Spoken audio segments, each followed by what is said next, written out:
हमारे चैनल को सब्सक्राइब करना ना भूलें। यहाँ हजारों कहानियां हैं आपके लिए। विक्रांत इस वक्त बिल्कुल अकेला है और वहां पर भानु या कोई भी उसके साथ नहीं है। उसकी गोद में बेहोश वसुंधरा है और विक्रांत उसकी तरफ देख भी नहीं रहा है। वो सामने की तरफ देखते हुए आगे चल रहा है और उसकी आंखें भी अब उतनी ज्यादा लाल नहीं हैं। ना ही उसे उसके चेहरे पर अब गुस्सा नजर आ रहा है। वो काफी शांत लग रहा है, इस तरह जैसे कि तूफान के आने से पहले की शांति हो, या फिर उसके दिमाग में बहुत कुछ चल रहा है, कुछ ऐसा जो कि सिर्फ इस वक्त वही जानता है और कोई नहीं। कुछ देर बाद वसुंधरा की आंख खुली और उसने अपने चारों तरफ देखा और वो एक बिस्तर पर लेटी हुई थी, जो कि उसके राजमहल के बिस्तर की तरह आरामदायक और मुलायम तो नहीं है, लेकिन फिर भी ठीक ठाक है। लेकिन आंखें खोलते ही चारों तरफ देखकर तुरंत ही वसुंधरा को समझ आ गया कि वो इस वक्त राजमहल में तो नहीं है। वो एकदम ही उस बिस्तर पर उठकर बैठ गई। वसुंधरा को जगह राजमहल के ही किसी कमरे की तरह लग रही थी, लेकिन वो उतनी ज्यादा शानदार और खूबसूरत बना हुआ नहीं था, लेकिन फिर भी दिखने में ठीक ठाक ही था। लेकिन वसुंधरा को वहां पर बहुत ही अजीब सा लगा, और फिर जब उसे पर चली जाती की पूरी बात याद आई तो वो एकदम ही घबरा गई और बिस्तर से उठकर वहां से आगे की तरफ भाग। लेकिन वो बिस्तर से चारों तरफ 4 कदम से ज्यादा आगे नहीं जा पाई, क्योंकि उसे ऐसा लग रहा था जैसे कि वो जगह भले ही देखने में बड़ी है, लेकिन वो किसी तरह के एक कोगले में कैद है जो कि कांच का है और उसे नजर नहीं आ रहा, क्योंकि वो गोली से बस इतनी जगह पर ही आगे जा पा रही थी। उसने वहां से हर तरफ जाने की कोशिश की, लेकिन पर निकल नहीं पाई। तो वो फिर थक हारकर वापस बिस्तर पर बैठ गई और अपना सिर पकड़ते हुए बोली, ये कहाँ पर हैं हम? किसी जाल में फंस गए हैं या फिर कोई शैतानी चाल है ये? और क्यों लेकर आया है वो विक्रांत हमें यहाँ पर? आखिर क्या चाहता है वो मुझसे? वसुंधरा ने अपने आप से ही ये सवाल किया, लेकिन उसे इस बात का कोई भी जवाब नहीं मिला। तो फिर से वो उठकर आगे आई और जहां पर भी वो आ सकती थी एकदम किनारे पर आई, और आगे उसने अपना हाथ बढ़ाया तो उसे भी एक अदृश्य दीवार जैसा महसूस हुआ। वसुंधरा ने उसे पहरी अपना हाथ रखा और फिर अपने हाथ से उसे दीवार पर मारते हुए बोली, बाहर निकालो हमें यहां से, कोई है? मदद करो हमारी, हमें यहां से बाहर निकलना है।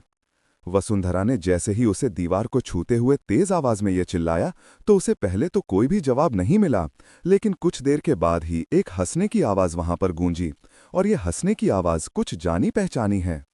कौन है यहाँ पर और क्यों हंस रहे हो तुम? हमें जाने दो, निकालो हमें यहाँ से। वसुंधरा ने फिर से इस तरह अदृश्य दीवार पर अपना हाथ मारते हुए कहा। तभी उसे अपने से थोड़ी दूर पर खड़ा हुआ विक्रांत नजर आया। वो अब उसे अच्छी तरह से पहचानती है, क्योंकि पिछले रात उसने ही वहां पर महल में आकर इतनी तबाही मचाया और फिर वही उसका अपहरण करके उसे अपने साथ यहां पर लेकर आया हुआ है। वसुंधरा की तरफ वो एकदम ही आगे आने लगा और उसके चेहरे पर वही शैतानी मुस्कुराहट है। तो वसुंधरा तुरंत ही अपनी जगह से कुछ कदम पीछे हो गई, और वो कुछ बोल पाती उससे पहले ही विक्रांत ने बोला, कहीं नहीं जा सकती अब तुम यहां से, और कोई भी नहीं बचा सकता तुम्हें। अब अगले 15 दिनों तक यहां ही रहना है, उसके बाद ही शायद मैं तुम्हें जाने दूंगा। 15 दिन क्यों?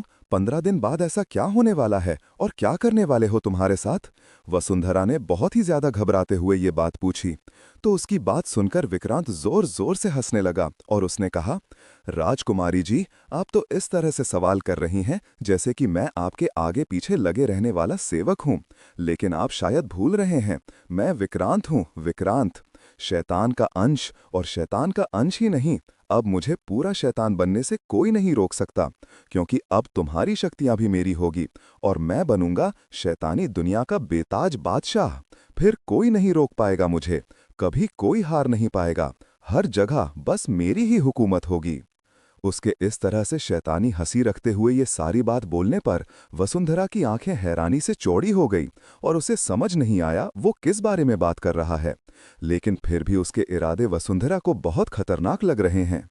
लेकिन फिर भी जैसे तैसे उसने अपनी हिम्मत बटोरी और उसकी बात का जवाब देते हुए बोली, नहीं, तुम्हारा ये शैतानी मकसद कभी भी पूरा नहीं हो सकता और तुम्हें कोई भी शक्तियां नहीं मिलेगी 15 दिन बाद, क्योंकि हमारे पास ऐसी कोई भी शक्ति नहीं है और ना ही इन शैतानी शक्तियों से हमारा कोई लेना देना है। तुम बहुत बड़ी बेवकूफ़ी कर रहे हो। वसुंधरा ने जैसे ही ये बात बोली, विक्रांत के चेहरे की हंसी एकदम ही गायब हो गई। हंसते हुए वो रुक गया और सवालिया नजरों से वसुंधरा की तरफ ही देखने लगा, क्योंकि वसुंधरा ने अभी जो कुछ भी बोला, शायद इस बात की उम्मीद विक्रांत को नहीं थी। राजमहल में राजा के बेहोश होने की वजह से सभी लोग उनके लिए बहुत ही ज्यादा परेशान हैं और रानी भी उनके पास ही बैठी हुई है और अब तक राजा को होश नहीं आया है। बाकी भी कई सारे लोगों को अब तक होश नहीं आया है, जो कि उन शैतानी शक्तियों की वजह से बेहोश हुए थे। लेकिन सबको राजा की फिक्र है और सब उनके लिए ही परेशान हो रहे हैं। और राजवैद्य को भी समझ नहीं आ रहा कि राजा को अब तक होश क्यों नहीं आ रहा है।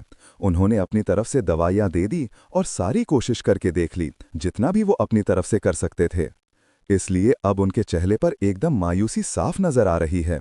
राजवैद्य ने अपना सर मायूसी से नीचे झुका लिया और बोले, माफ कीजिए महारानी, लेकिन मुझे समझ नहीं आ रहा है महाराज को क्या हुआ है, और इतने घंटे बीत गए हैं फिर भी अब तक महाराज को होश क्यों नहीं आ रहा है। राजवैद्य की ये बात सुनकर रानी कादंबरी को बहुत ही गुस्सा आई और वो अपनी जगह से एकदम ही उठकर खड़ी हो गई और थोड़ी तेज आवाज में बोली, आप क्या बोल रहे हैं राजवैद्य जी? आप ऐसा कैसे बोल सकते हैं? आप राजवैद्य हैं और ये आपका काम है। आपको कैसे भी महाराज को ठीक करना होगा। हम और कुछ नहीं जानते। आप अपनी जिम्मेदारी से पीछे नहीं हट सकते। राजवैद्य ने रानी को गुस्से में देखा, लेकिन फिर भी वो कुछ नहीं कर सकते। इसलिए राजवैद्य ने फिर से माफी मांगते हुए कहा, हमने अपनी तरफ से सारी कोशिश करके देख लिया। जितना हमारे वश में था उतना हमने किया है महारानी। बाकी आगे आपको पता है, ये सब कुछ अलौकिक शक्तियों का किया हुआ है, जिसके आगे चिकित्सा काम नहीं करती। राजवैद्य ये बात बोल ही रहे थे कि तभी पीछे से आवाज आई, महारानी जी, अगर इजाजत हो तो क्या हम कोशिश करके देखें? वो एक लड़की की आवाज थी और वो आवाज सुनते ही रानी कादंबरी ने पीछे मुड़कर देखा तो शिवानी वहां पर उन सब लोगों के आगे खड़ी थी। उसकी बात सुनकर वीरेश और बाकी सब ने भी उसकी तरफ देखा। सबको अभी तक यही लग रहा था कि हमले की वजह से राजा को सर पर या और कहीं चोट आई होगी। इस वजह से ही राजा बेहोश है। इसलिए ही वो सारे लोग एकदम चुपचाप वहां पर खड़े हुए थे और किसी ने बीच में कुछ नहीं बोला। लेकिन जैसे ही राजवैद्य ने ये बात बोली कि उन काली शक्तियों के असर की वजह से महाराज इस तरह से बेहोश हुए हैं, तो फिर ये सुनते ही शिवानी ने अपनी शक्तियां इस्तेमाल करने की इजाजत मांगते हुए कहा। शिवानी की आवाज सुनते ही रानी ने उसकी तरफ देखा और बाकी सारे लोग भी उधर ही देखने लगे। चंद्रिका भी वहां पर खड़ी है, लेकिन उसने कुछ भी नहीं बोला, क्योंकि वसुंधरा के वहां पर न होने की वजह से वो पहले ही बहुत परेशान है और उसे राजकुमारी की सबसे ज्यादा याद आ रही है। और उसे ये भी नहीं पता है कि वसुंधरा को कौन, कहां और क्यों लेकर गया है, क्योंकि वो विक्रांत को देख ही नहीं पाई। उसके कमरे से बाहर आने से पहले ही वसुंधरा वहां महल से गायब हो चुकी थी। लेकिन उसे ये नहीं समझ में आ रहा है कि वहां पर महल में और किसी को भी राजकुमारी की कोई फिक्र क्यों नहीं है। सब यहां तक रानी मां भी सिर्फ राजा की वजह से ही परेशान हैं, और वसुंधरा वहां पर नहीं, इस बात से किसी को इतना फर्क क्यों नहीं पड़ रहा। टूगी कंटिन्यूड। हमारे चैनल को सब्सक्राइब करना ना भूलें, यहाँ हजारों कहानियां हैं आपके लिए। रानी कादंबरी ने शिवानी की तरफ देखते हुए कहा, क्या तुम महाराज को होश में ला सकती हो लड़की? रानी की बात का जवाब देते हुए शिवानी ने कहा, मैं कोशिश करके देख सकती हूँ, क्योंकि मैं उन जख्मों को ठीक कर सकती हूँ जो भी ऐसे काली शक्तियों की वजह से आए हो। मैंने आश्रम में रहकर ये शक्तियां हासिल की हैं। हाँ ठीक है, जो भी हो, लेकिन अगर तुम मदद कर सकती हो तो फिर करो जो करना है, लेकिन महाराज को कुछ होना नहीं चाहिए और उन्हें होश आ जाना चाहिए। रानी ने एक तरह से थोड़ा धमकी भरे अंदाज में कहा, लेकिन शिवानी ने उनकी बात पर कोई भी जवाब नहीं दिया। वो चुपचाप से आगे आई और उसने आगे जाकर राजा के माथे पर अपना हाथ रखा और फिर अपनी आंखें बंद कर लीं। वो अपने मन में कोई मंत्र दोहरा रही है और बाकी सारे लोग उसकी तरफ ही देख रहे हैं। इसी बीच चंद्रिका थोड़ी हिम्मत करके आगे आई और रानी के बगल में आकर खड़े होते हुए उसने कहा, रानी माँ, राजकुमारी वसुंधरा, आप उन्हें किसी को ढूंढने के लिए क्यों नहीं भेजती? कहाँ गई है वो? क्या आपको उनकी फिक्र नहीं हो रही? चंद्रिका की ये बात सुनकर रानी ने एकदम से मुड़कर उसकी तरफ देखा और कहा, नहीं, जब तक तुम सुरक्षित हो हमें किसी और की फिक्र क्यों होगी? और अभी इस वक्त हमें सिर्फ महाराज की चिंता है। और वसुंधरा, वो। इतना बोलते हुए रानी चुप हो गई। उनकी आंखों में थोड़े से आंसू थे, लेकिन फिर भी उन्होंने आगे कुछ नहीं बोला। और उनकी ये बात चंद्रिका को तो समझ नहीं आई। वो बहुत ही ज्यादा उलझन में लग रही थी, लेकिन फिर भी आगे और कुछ नहीं बोल पाई, ना ही रानी से वो कोई और सवाल कर पाई। वीरेश ने भी चंद्रिका और रानी कादम्बरी के बीच हुई ये बात सुनी। वो भले ही थोड़ी दूर खड़ा था, लेकिन फिर भी उसके सुनने देखने की शक्ति सामान्य व्यक्तियों से ज्यादा है, इसलिए उसे ये बात एकदम साफ सुनाई दी और उसे एकदम ही हैरानी हुई। वीरेश ने एक नजर उठाकर उस तरफ देखा तो चंद्रिका वहां पर उलझन में खड़ी थी और उसके चेहरे पर परेशानी के भाव भी साफ नजर आ रहे थे। उसकी भौहें मुड़ी हुई थी और माथे पर बल भी पड़े हुए थे। वीरेश आगे आकर उससे कुछ पूछना चाहता था, लेकिन जैसे ही वो अपनी जगह से आगे बढ़ा, ठीक उसी वक्त महाराज के शरीर में कुछ हलचल हुई और उनका चेहरा इधर से उधर हिला। शिवानी ने एक झटके से ही अपना हाथ पीछे कर लिया। उसके ऐसा करने से सब उसकी तरफ ही देखने लगे और शिवानी के हाथ पर एक काला गहरा काला निशान पड़ गया और वो अपना हाथ पकड़कर थोड़ी दूर खड़ी हो गई। क्या हुआ शिवानी तुम्हें? तुम ठीक तो हो ना? सक्षम ने एकदम ही शिवानी के पास आते हुए कहा और वो उसका हाथ पकड़ते ही वाला था कि तभी शिवानी ने दूसरा हाथ दिखाते हुए उसे रोक दिया और कहा, नहीं, ये नकारात्मक शक्तियों का असर हुआ है मुझ पर और मेरे हाथ में बहुत ही तेज जलन हो रही है और दर्द भी। तुम इसे मत छुओ, नहीं तो ये तुम पर भी असर करेगा। शिवानी के इस तरह से रोकने पर सक्षम वहां पर ही रुक गया और उसकी फिक्र करते हुए बोला, लेकिन तुम ठीक तो हो ना? तुम्हें कुछ ज्यादा तो नहीं हुआ? क्योंकि हमारे शरीर पर भी नकारात्मक शक्तियां बुरा असर छोड़ती हैं। नहीं, मैं ठीक हूं, लेकिन महाराज, मुझे नहीं लगता कि मैं उन्हें ठीक कर सकती हूं। माफ कीजिएगा महारानी। इतना बोलते हुए शिवानी अपनी जगह से पीछे हो गई और रानी कादम्बरी भी उसे कुछ नहीं बोल पाई, क्योंकि आखिर वो क्या कहती। वो तो अपनी तरफ से कोशिश कर ही रही थी, लेकिन फिर भी वो राजा को होश में नहीं ला पाई। लेकिन रानी को अब राजा की बहुत ही ज्यादा फिक्र हो रही है और उन्होंने कहा, तो क्या कोई भी ऐसा नहीं है तुम सब में जो इन्हें ठीक कर पाए? तो कोशिश कर, महाराज को ठीक कर दो। हम तुम लोगों को बहुत ही बड़ा इनाम देंगे। जो कुछ भी तुम्हें चाहिए होगा वो तुम्हें मिल जाएगा, लेकिन बस महाराज को होश में लेकर आओ। रानी कादम्बरी ने बहुत ही ज्यादा परेशान होते हुए ये बात बोली और उन्हें ऐसे परेशान देखकर चंद्रिका आगे आई और समर भी वहां पर आया। उसने अपनी माँ को समझाते हुए कहा, माँ, आप ऐसा बर्ताव क्यों कर रही हैं? अभी पिताजी भी बेहोश हैं, आपको समझदारी से काम लेना चाहिए, वो ठीक हो जाएंगे। इतने दिनों में आज पहली बार ही समर ने इतनी समझदारी की बात की तो चंद्रिका और रानी कादम्बरी दोनों ही हैरानी से उसकी तरफ देखने लगी, क्योंकि ज्यादातर वो लापरवाही से रहता है या तो फिर किसी भी बातों पर इतना ध्यान नहीं देता। लेकिन कल से लेकर आज तक उसने जो कुछ भी होते देखा है, उस बात का समर के दिमाग पर भी काफी गहरा असर हुआ है और तब से वो एकदम गंभीर है और उसे समझ आ चुका है कि जिन बातों को लेकर वो घमंड करता है वो सब कुछ भी नहीं है। उससे भी ज्यादा बड़ी शैतानी और दिव्य शक्तियां वहां पर मौजूद है, जिनके बारे में अब तक उसे कोई अंदाजा भी नहीं था और इसीलिए वो इस बात पर ध्यान नहीं देता था। हाँ, लेकिन मैं क्या करूं? महाराज को होश नहीं आ रहा है बेटा। देखो तुम्हारे पिताजी, मैं बस उनकी सलामती चाहती हूं और कुछ नहीं। अगर उन्हें कुछ हो गया तो फिर नहीं, मैं ऐसा कैसे सोच सकती हूँ? रानी कादम्बरी ने समर की बात का जवाब देते हुए कहा। चंद्रिका वहां पर खड़ी उसे समझ नहीं आ रहा कि वो क्या बोले, जबकि रानी माँ को वो भी ऐसी हालत में नहीं देख पा रही है।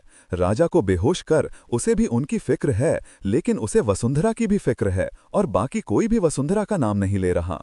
कुछ देर के बाद वहां पर महल के दरवाजे से किसी के अंदर उनकी तरफ आने की आहट लगी तो रक्षक दल के लोगों ने पीछे की तरफ देखते हुए कहा, गुरुजी, आप यहाँ? ये आवाज वैभव की थी और उसे शायद गुरुजी के इस वक्त वहां पर होने की उम्मीद नहीं थी, इसलिए वो थोड़ा सा हैरान लग रहा है।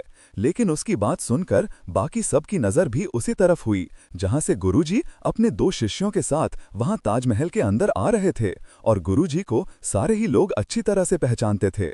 उन्हें कोई भी पहरेदार अंदर आने जाने से नहीं रोकता। क्या हुआ है यहाँ पर? एक दिन हमारी अनुपस्थिति में इतना सब खेल खेल गया वो शैतान, लेकिन अब हम वापस आ चुके हैं और महाराज को भी कुछ नहीं होगा।